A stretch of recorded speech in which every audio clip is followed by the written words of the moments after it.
presentar a los panelistas. Ellos son en total 5 panelistas. La última intervención la van a hacer en conjunto 2 de ellos, ya se los voy a presentar. La idea es que cada panelista tiene 15 minutos para hacer su presentación. Después de esta presentación vamos a hacer unas preguntas a cada uno de ellos respecto a los ejes que tiene este panel. Cada panelista tendrá 5 minutos para responder esta pregunta y después abriremos la discusión a todos los seminaristas, donde cada uno de los compañeros podrá hacer sus intervenciones y sus preguntas. Y finalmente, como moderadora, recogeré la síntesis de esta discusión para hacer cierre del panel. Voy a entonces ahorita a proceder con la presentación. Nos acompaña la profesora Noemí Durán Salvador. La profesora Noemí Durán Salvador, ella es de la Universidad de Barcelona, es profesora en la Universidad de Barcelona y ha sido invitada por el Nodo Ecuador Suroriente. La profesora es doctora en Artes y Educación por la Universidad de Barcelona. Tiene vinculación institucional, como les decía, con la Universidad de Barcelona, pero también una vinculación muy especial con Casa Voladora, ya ella nos contará, que es un espacio para la investigación y la creación colectiva con la Universidad Oberta de Cataluña y la Universidad de Antioquia, que eso es algo que tenemos en común, que nos une también porque tenemos una amiga querida en común. También tuve la oportunidad de trabajar muchos años en la de Antioquia, así que eso nos une también con la profe Noemí. Sus focos de estudio están centrados en la dimensión estética de la educación, en todo lo que son dispositivos y rituales para la escucha, el cuerpo y creación, metodologías de presencia, reescribir entre cuerpos y la investigación basada en las artes y en la autoetnografía. Tiene varias publicaciones, muchas publicaciones.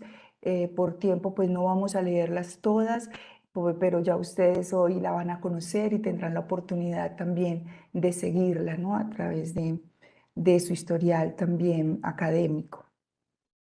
También contamos con la profesora Corine Barger. La profesora Corine es de la Universidad de Biobío, es del Nodo Chile de la Red, de la Riego. La profesora Corine es profesora asistente en la Universidad de Biobío, en Chillán, Chile. Trabaja en la carrera de Pedagogía en Inglés.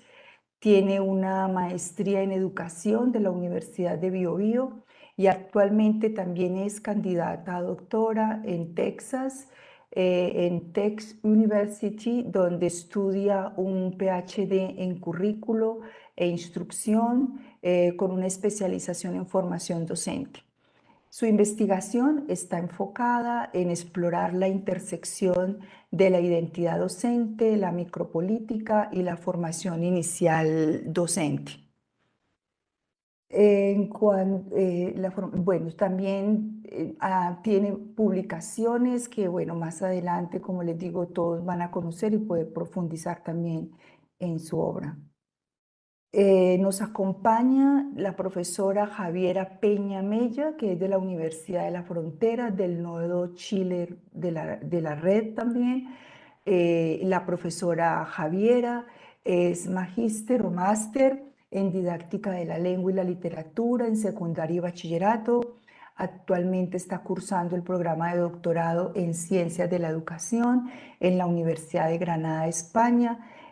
Profesora a contrato especializada en el área de didáctica en el Departamento de Lengua, Literatura y Comunicación. Es integrante de la unidad de didáctica de la Escuela de Pedagogía de la Universidad de la Frontera, Temuco, Chile. Sus campos de investigación se centran en la didáctica de la expresión oral y sus vínculos con otras áreas como la psicolingüística y la literatura, especialmente en el libro Álbum sin palabras se destaca una de sus publicaciones, aproximación al conocimiento didáctico de la comunicación oral y aproximación a la enseñanza de la comunicación oral en Chile en contextos de pandemia. También tiene otras publicaciones que podrán ustedes también profundizar ahora que les van a conocer. Finalmente, tenemos al profesor Ronald Rivera Rivera y a la profesora Damaris Madrigal López, ambos de la Universidad de Costa Rica, del Nodo Costa Rica de la Red. El profesor Ronald Rivera es profesor asociado de la Universidad de Costa Rica con sede de Occidente. Ahí él coordina la sección de educación secundaria del Departamento de Educación y es también profesor de literatura centroamericana en la sección de filosofía. Es doctorando del programa de doctorado en estudios de la sociedad y la cultura de la Universidad de Costa Rica y en esta misma universidad él obtuvo su título de maestría en literatura latinoamericana, así como su maestría en educación y una licenciatura en filología española.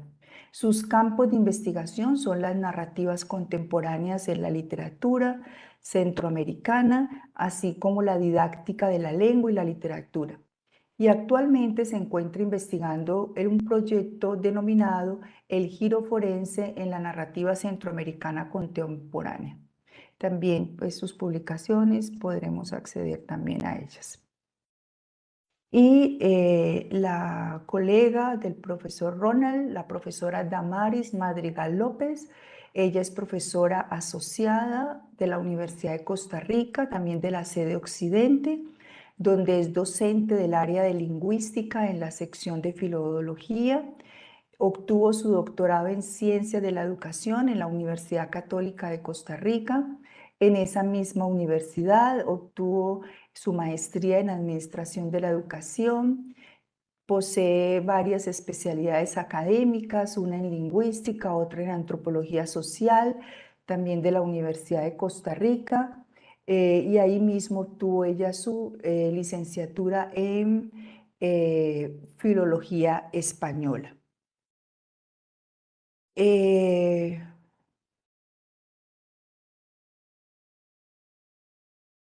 bueno,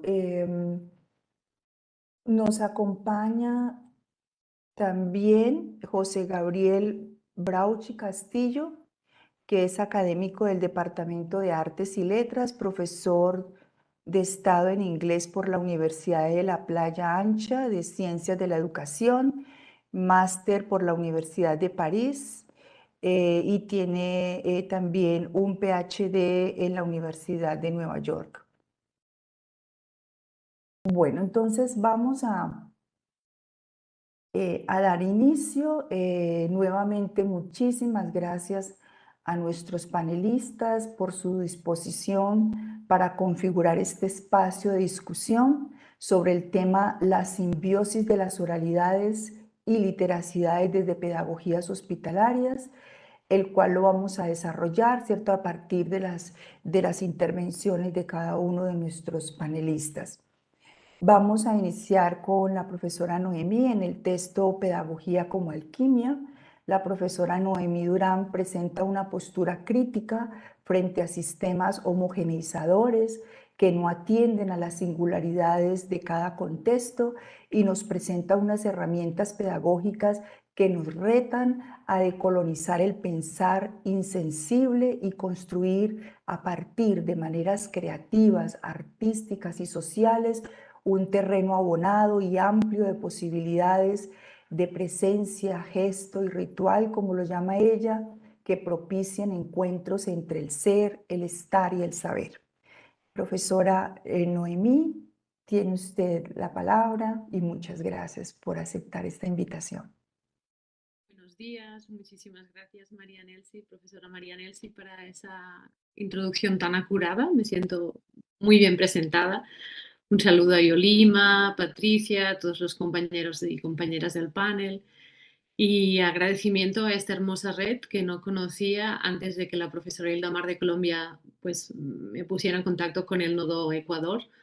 Entonces, nada, muy feliz porque creo que un asunto de las literacidades es poner a circular los relatos y de verdad que desde el primer momento he sentido como mucho cuidado y mucha lucidez en la forma en cómo están llevando ese seminario de investigación internacional. Así creo que el mismo seminario, el mismo congreso, es un modo de hacer honor a esto que queremos todos, ¿no? Que es saber leer los contextos y nutrirlos para mejores convivencias. Bueno, entonces sé que tengo 15 minutos. Después de estos agradecimientos, yo he preparado básicamente como 5 slashes, 5 diapos para que den un poco como de aporte visual a mi palabra, ¿ok? Entonces voy a intentar compartirlos, pero no tenga problema. Imagino que es por acá que hay una opción que pone share. Abajo en la flechita, así es. Ajá. Ahí puedes compartir. Ah, ok. Entonces voy a File, Whiteboard. Espera a ver que nunca lo hice, ¿eh? Screen, ¿no? Supongo que será un compartir Sí, de o pantalla. pantalla completa, cualquiera de las Exacto. dos. Muy bien. Pues pongo compartir pantalla, pero denme un segundo que entonces voy a ir al documento para que lo puedan leer. Congresos. Creo que este ya va a dar. Sí. Ujú. ¿Me confirman si están viendo la pantalla, por favor? Si está compartiéndose bien. Sí, lo estamos Sí, viendo. Listo. Voy a ponerla en modo visualización, o sea, en reproducción. Entonces, ¿ven la pantalla correctamente? ¿Sí? Sí. ¿Se lee bien el tamaño? Es que- Vale, Para mí sí. Sí, para mí perfecto. también. De Sí. acuerdo, iniciamos. Cualquier cosita, por favor, que no sé. ¡Ay! Lo saqué sin querer. Perdón. Ahora, cualquier cosita me dicen, ¿eh? Bien, pues al grano. Em, Ay, espera un segundo. Mm, Reproducir, entiendo que es eso. Listo. Yo les hablaré de la investigación-acción que estoy llevando actualmente en los distintos contextos en los que estoy trabajando, ¿sí? Que le ha mencionado en la presentación María Nelsi.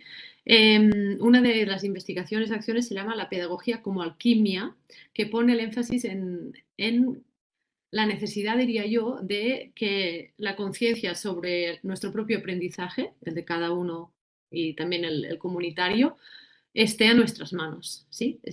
La conciencia del acto de aprender, creo yo que es una de las cosas por las cuales podemos recuperar un poquito de autonomía versus estas políticas educativas, a veces no, tendientes a la homogenización, a un neoliberalismo que tiene otras intenciones que no una escucha atenta de los procesos vitales. Por lo tanto, para explicarles esto que llamo pedagogía como alquimia y que pongo en una cajita, ¿sí? Como si fuera una caja de Pandora, que enseguida la vamos a abrir, tiene un antecedente, que es digamos, la epistemología que la acoge, ¿cierto? Entonces, antes de abrir la caja y contarles propiamente sobre la investigación concreta de la pedagogía como alquimia, que tiene el foco de qué tanta conciencia tenemos cada uno de nosotros y nuestras comunidades sobre cómo aprendemos, ¿sí? Pues les voy a poner un poco en contexto de dónde nace esta investigación concreta. A ver, entonces, empezamos. Mi tesis doctoral defendida en 2012 plantea la pregunta de cómo los lenguajes artísticos pueden convertir las relaciones personales en un terreno fértil para la educación. Es una pregunta que para mí es vigente aún a día de hoy, me sigue acompañando y la sigo explorando. De esta pregunta lo que destaco es la dimensión ética de la educación, entendiendo que es casi casi el núcleo fuerte de lo educativo, ¿no? Un poco escuchando lo que retomabais del registro de las ponencias anteriores, ¿no? Esta filosofía de lo comunicativo, o sea, el encuentro ético, cómo pasamos este legado a las nuevas generaciones, cómo reescribimos la cultura. Entonces, teniendo en cuenta esta dimensión ética de la educación como lugar que nos preocupa y nos ocupa, la pregunta aquí es cómo la dimensión estética de la educación puede contribuir a que la dimensión ética y política de la educación se enriquezca para el bien común, no para el bien solamente de algunos, ¿cierto? Entonces, en ese término, cuando hablo de lenguajes artísticos, hablaría de cómo esta dimensión estética la cuidamos para que lo ético y lo político, que también son dimensiones de lo educativo, puedan estar para este bien común en cada contexto. Brevemente, lo que yo pude ver en mi tesis doctoral fue que en general el uso que hacemos de los lenguajes artísticos tiene que ver con la pregunta identitaria, ¿sí? De señalar quién es el otro.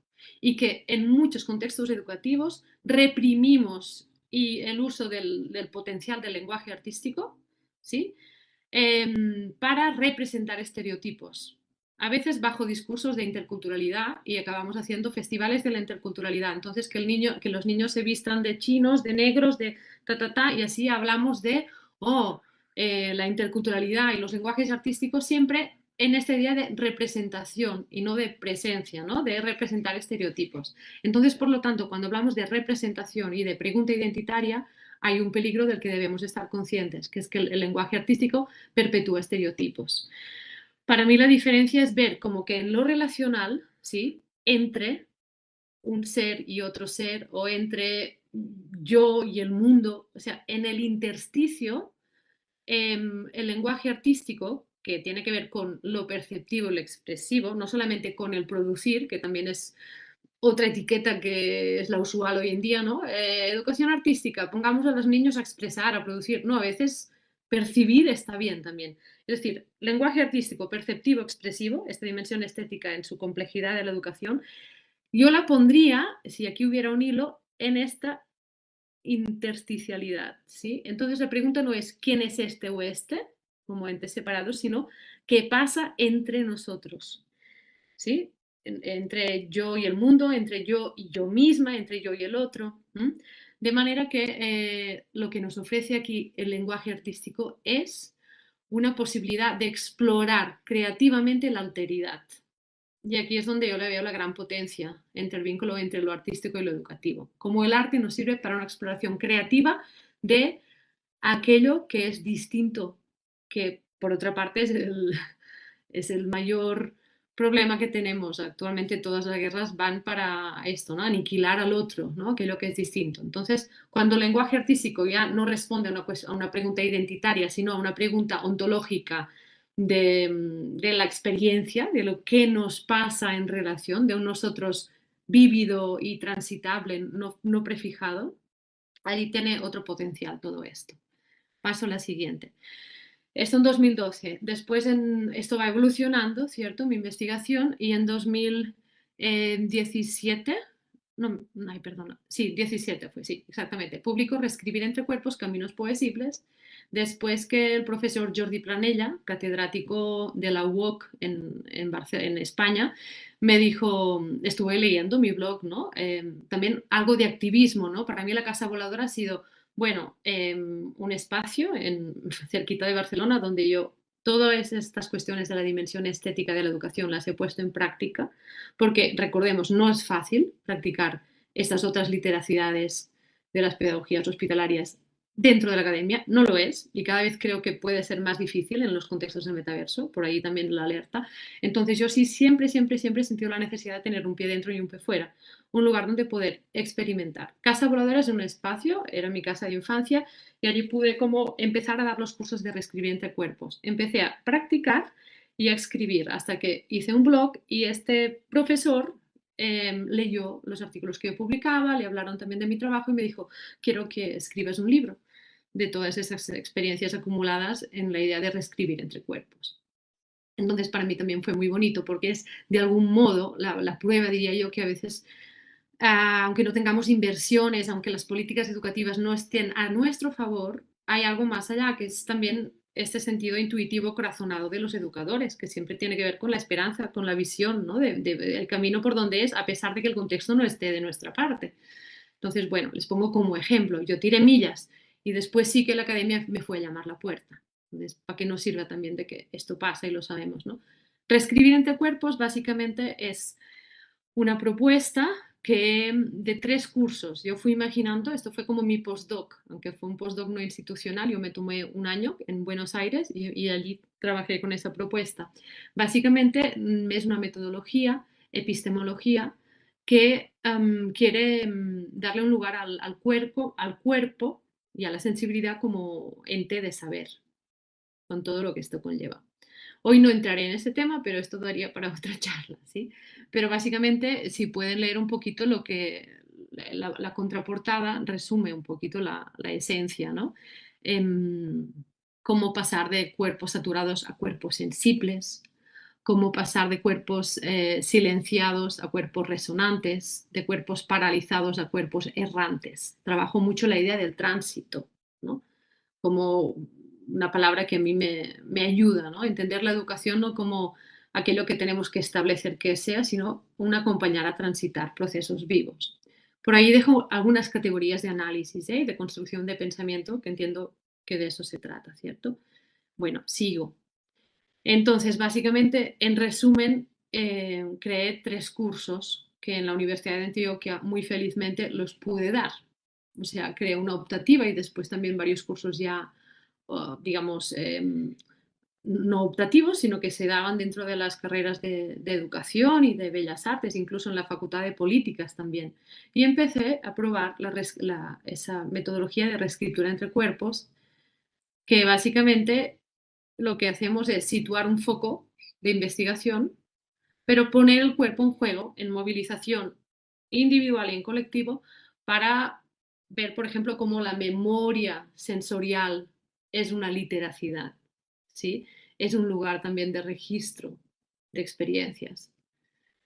Ahorita ya la cuestión de la memoria ya la he venido trabajando, ahorita estoy trabajando en los estados expandidos de conciencia, que no es nada más que la intuición, que también es algo, es una palabra, la intuición, que en la academia da mucho miedo, pero sabemos que es una experiencia vital también, ¿no? Y por qué no comprenderla como posibilidad de generación de conocimiento y saber comunitario, ¿cierto? Bueno, un poco para que vean un poco el background. Aparte de todo esto, obviamente, para poder hablar de estas cosas no tan, digamos, racionales y más sensitivas dentro de la academia, lo que hice fue crear un orden. Entonces, construir 10 andamios, orientaciones para llevar las sesiones de reescribir entre cuerpos, que al fin y al cabo es también una manera de dignificar el hecho investigativo, ¿no? De decir, bueno, pues la sensibilidad y la intuición, de acuerdo, parte del caos, pero también en su justo orden, ¿no? Y en su justa estructura, pues puede generar procesos colectivos de entendimiento. Entonces, hay unas guías, ¿vale? Que si leen algún título pueden pues tener allí alguna primera provocación. Esto era más como a modo de provocación para decirles que en realidad desde el 2012 que terminé mi tesis y hasta el día de hoy pasaron 10 años y vengo trabajando en esta línea. Sigo. Entonces, actualmente, perdón, ¿me pueden decir cuánto tiempo me queda para estar tranquila?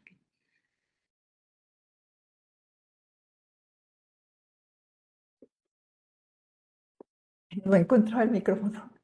Disculpa. Según lo que estoy calculando en el reloj, 5 minutos. Perfecto, pues voy rapidita.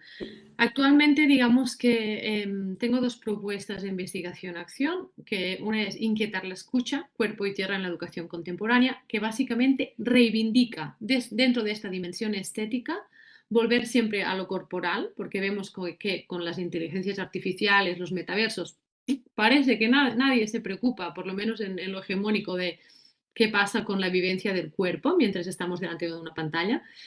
Y tierra también. ¿Por qué tierra? Porque en un contexto del metaverso, ¿dónde quedan los contextos físicos, comunitarios, ¿no? Entonces, aquí, por ejemplo, Rita Segato, ¿no? Esa pedagogía de la crueldad nos recuerda cómo el cuerpo y la tierra siempre están siendo usurpados, y creo que en la educación también.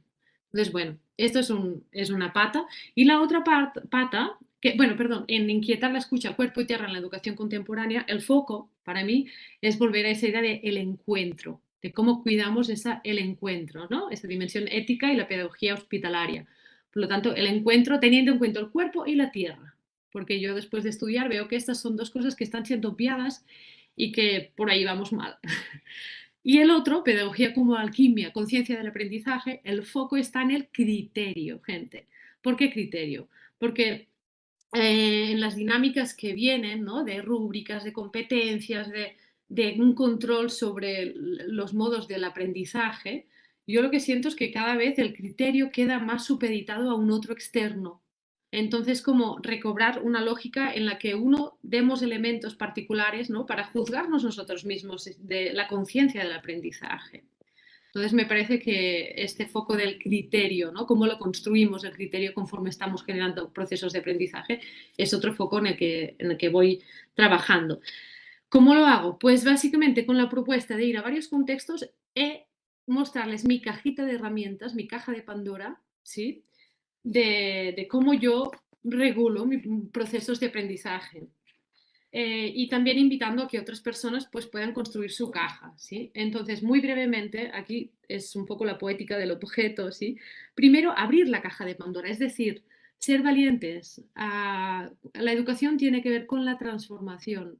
No nos sirven discursos abstractos que no vayan al grano, y más en un sentido urgente de cómo tenemos el planeta. Entonces, abrir la caja de Pandora significa conectar con las inquietudes de los seres y los territorios.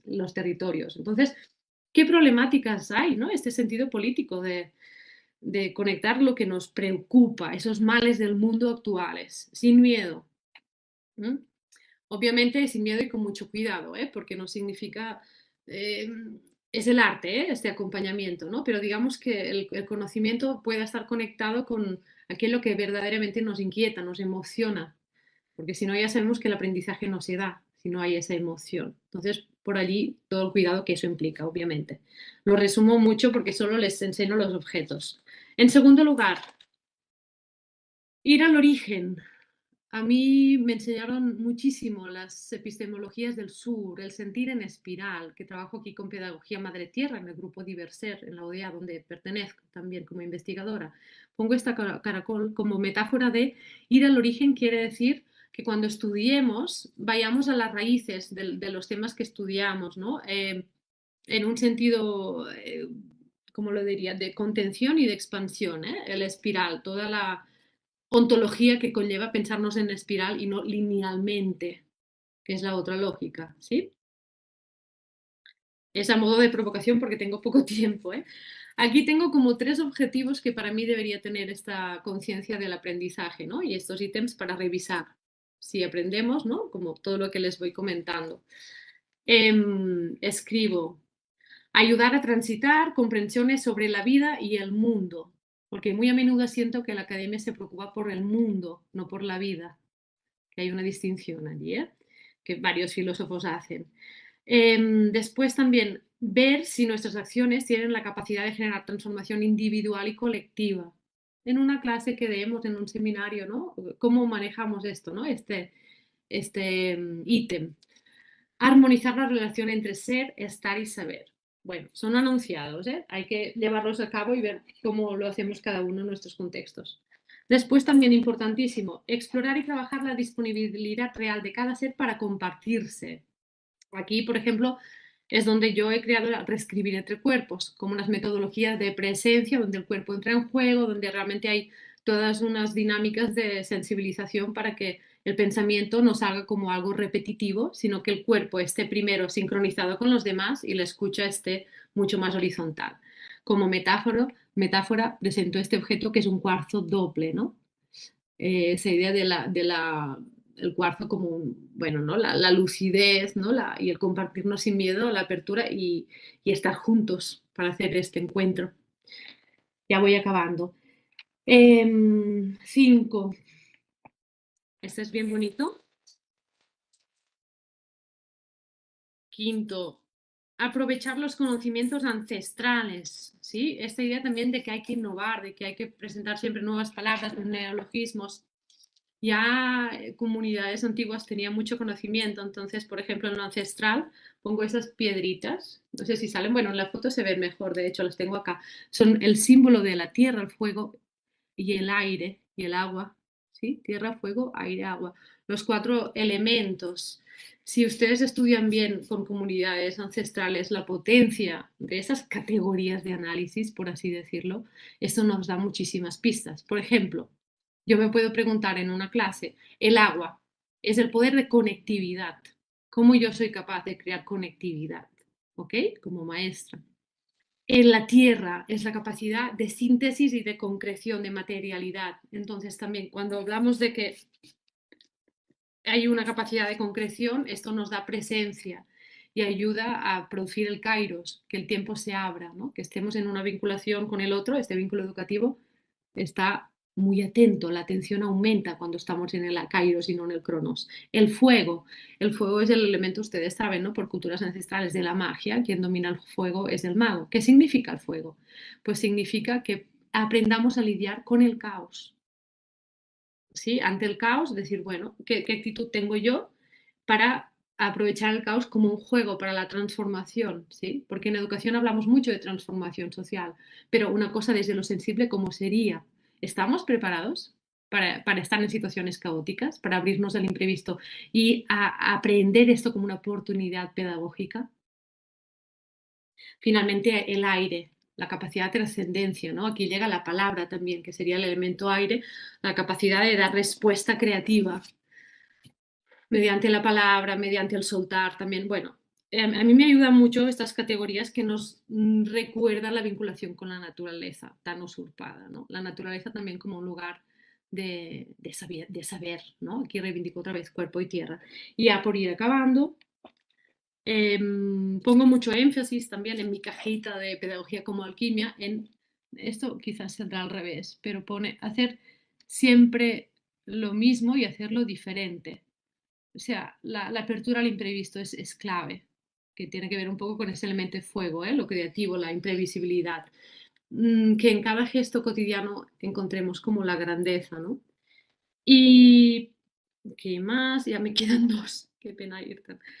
Una máscara. La máscara me sirve para recordar que la idea de persona también es una idea como que bueno, que nos han puesto. Persona significa máscara, ¿cierto? Del griego, pero, o del latín, personare, sí. Entonces, ¿cómo crear relatos movedizos de la experiencia de sí, que no etiqueten, ¿no? ¿Qué narrativas tenemos para que nos contamos en tránsito? Y para mí, una pedagogía como alquimia en la conciencia del aprendizaje, ver si cada persona que está conmigo en un grupo ha sido capaz de narrarse desde sus propios tránsitos es clave. Para eso nos ayudan, por ejemplo, las metodologías autoetnográficas, que también hicieron esto, agarraron como esa imprevisibilidad del tránsito, hicieron una estructura muy básica para tener una guía académica de cómo proceder. ¿Mm? Y finalmente, otra cajita dentro de la caja de Pandora, que son las semillas. Creo que estamos en un momento mundano, planetario, en que hay una pérdida de valores, ¿no? En sociedades más seculares, en que se están agarrando, por ejemplo, los jóvenes, ¿cierto? Yo soy profesora de universidad y lo veo. Y a mí de verdad me parte el alma que me digan, no, yo voy a la universidad para el título. Profe, me pasa el PowerPoint. Esto está así. O sea, nosotros creemos en la educación, pero la pregunta es si la gente que viene a las universidades realmente está creyendo en la educación. Yo les hablo desde el contexto español, que lo siento así, que capaz que en otros contextos es distinto. Entonces, también en un proceso de la conciencia de aprendizaje, poder escribir, poder tener conciencia de qué valores atesoramos hoy día, ¿sí? Más allá de los valores que nos dé una cultura, una familia, o sea, qué construcción de valores propios vamos construyendo con las nuevas generaciones. Y hasta aquí, hermosa, es un placer a toda la gente que me ha escuchado, espero haber sido inspiración. Es algo muy, muy rápido, muy provocativo para poder conversar. Les he dejado más información en este link de la pantalla y aquí un poco mi información de contacto para seguir entablando la conversación. Ha sido un placer y saludos desde Colombia. Llegué ayer a Medallo y ya estoy feliz de estar en Latinoamérica, que les admiro profundamente. Muy Gracias. bien, qué bueno. Muchísimas gracias, profesora Noemí. Muchas gracias. Bueno, seguidamente vamos a escuchar a la profesora Corine Barger en su texto Deseando hablar o deseando silencio. las lecturas micropolíticas de la disposición de los estudiantes de inglés para comunicarse. Aquí la profesora Corine profundiza a partir